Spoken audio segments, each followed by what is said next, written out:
Hi everyone. So now we are going to look at how you can actually implement a dynamic programming program and how you can use the approach that we have discussed, right? So in the last video, we talked about that you can use dynamic programming in problems where you have overlapping subproblems, and you should also have optimal substructure, which means you can combine subproblems to get the bigger solution for the bigger problems. That property is called optimal substructure, right? So we also talked about one example of Fibonacci series, in which you can say, okay, if you want to get the ith term of the series, right? So series is like this: 2, 3, 5, 8, and so on, right? So we said, okay, if we want to get this term of the series, let's say this is the nth term of the Fibonacci series, right?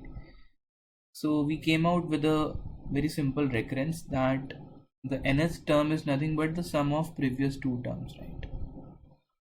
And we said, okay, we can implement this recurrence as f of n equals to f of n minus 1 plus f of n minus 2. So this particular term is f of n minus 1 and this particular term is f of n minus 2. Right? So first of all, I'm going to show you the recursive implementation. Okay, and we will see if we use this recursion, the complexity is order of 2 raised to the power n.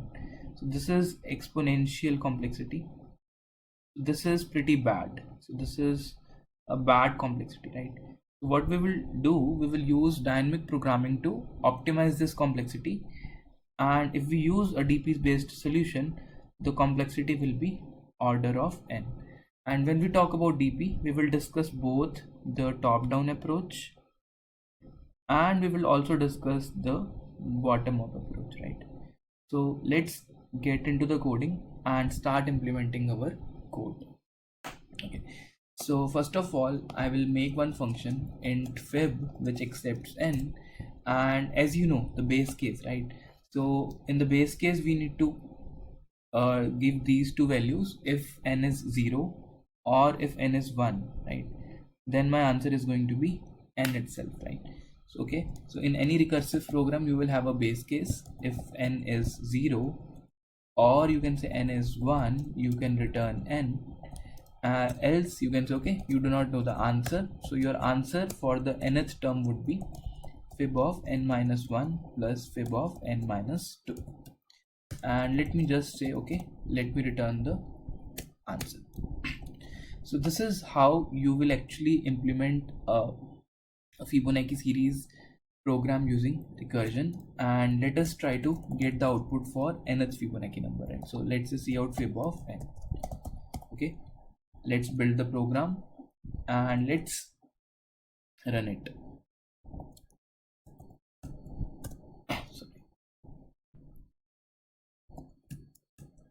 Okay, let's say I say give me the sixth Fibonacci. Now you can see the output is 8, and we can clearly check that sixth Fibonacci is actually 8, 0, 1, 2, 3, 4, 5 and 6, right? So now let me go into little more depth of recursion, right? How does the recursion work, right? How does recursion work in case of Fibonacci? And let us draw the recursion tree on one side, and let us also draw call stack on another side, right? And let me do it for a small example. Let me say, okay, give me the fourth Fibonacci, and fourth Fibonacci is 3, and let us see how we are actually computing the fourth or the fifth Fibonacci, right? And let's see. Okay, so this fifth Fibonacci, this is 5, right? Okay, so what happens actually is when you say, okay, I want fib of 5, it is going to make two calls, so one on 4, one on 3, but this call will happen later when the call for the 4 is finished. So in the call stack you have main, which makes a call on fib of 4. This is fib of 4, and from 4 you make a call on 3, from 3 you make a call on 2, from here you make a call on 1. So it goes to fib of 3, then it goes to fib of 2, then it goes to fib of 1, and since 1 is a base case, right, it returns a 1 here, right? so this returns a 1 here. And now 2 knows that I need two values, so it makes a call on fib of n minus 1, and it makes a call on fib of n minus 2. So every function makes 2 calls. So this answer is now 1, so this call will be initiated. So this will be fib of 0, and this will return a 0 here.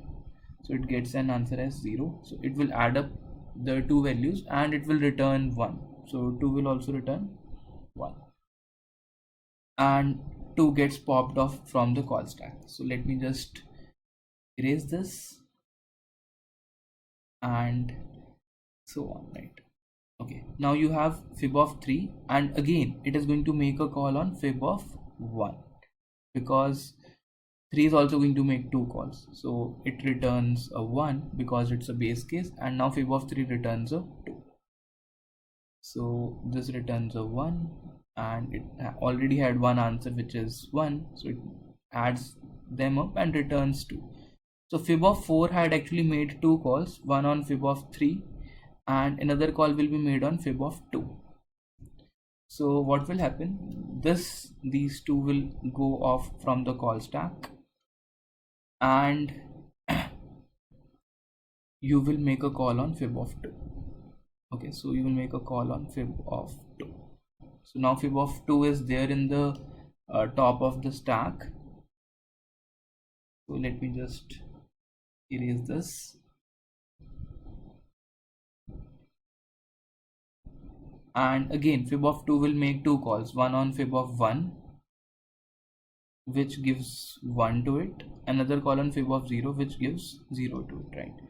So it makes a call on 1 which goes off from the stack, and it makes a call on 0 which returns a 0, and this actually returns a 1 here, right?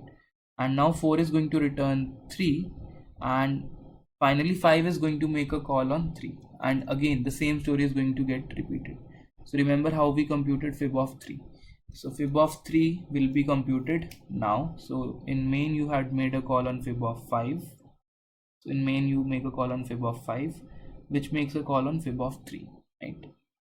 So this 3 will be computed in the same manner. So you will make a call on fib of 2, and you will make a 2 will make a call on fib of 1 and 0. It returns a 1, it returns a 0, it returns 1 again, and it makes a call on fib of 1 which returns a 1 here, right? So 3 returns 2. So for 5 you get 2 answers, one is 3, one is 2, so this returns a 5 here. So fib of 5 is finally 5. This is what you get. But why this is going to take time? So let us talk about time complexity of this solution, and let us also analyze the space complexity, right? Space complexity in case of recursion is basically the extra stack space that you are using, right? So any extra stack space that you use will also add to your space complexity apart from any other space that you are using, right? So in case of recursion, the space complexity will be computed by the maximum depth of the call stack. So at any given point you have n number of stack frames. Okay, so in our case this space complexity would be order of n, right? Because you cannot have all of these frames parallel in the stack, so it is actually like this. When you're going into this branch, the space is increasing, right? So when this node goes off from the stack, the space decreases. When this node is added, the space increases again, right? And so on. You will find, okay, so if I say this is the flow of the program and this is the space, you will find that space is maximum at a certain point, right? So at these 2 points, when you have this 1 and this 0 in the call stack, space utilization is maximum, and this is equal to order of n, right? This is the space complexity of the program. And what about time, right? So we can say, okay, if so we basically need to count how many operations we have performed for a given n, right? So you can say, okay, for a given n we just make 2 calls for every n, right? So for a given n, right, we make two calls, one on n minus 1, one on n minus 2. From here we again make two calls, n minus 2 and n minus 3. From here we make two calls, n minus 3 and n minus 4, and it goes on, right? So basically you need to count the number of nodes that you are generating in the tree. So clearly you can see the first level has one node, second level has two nodes, next level has four nodes, and the last level will have approximately 2 raised to the power n minus 1 nodes, assuming the tree is complete, right? And you can see there are going to be lot of overlapping sub problems also. For example, this n minus 2, this whole tree will be same as this whole tree, right? This n minus 3 is going to be same as this, right? So there are going to be lot of overlapping sub problems that you can also see here, right? So you're computing 3 here also, and you're computing 3 here also, right? Similarly, you're computing 2 here also, you are computing 2 here also, and you're also computing 2 here, and you're also, right? So these number of sub problems are going to increase as your n is going to increase, right? So as n increases, your overlapping sub problems also increase, right? And that leads to the bad time complexity of this program, right?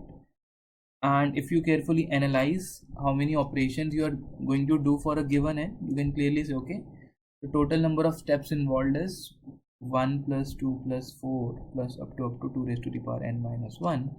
This is order of 2 raised to the power n, right?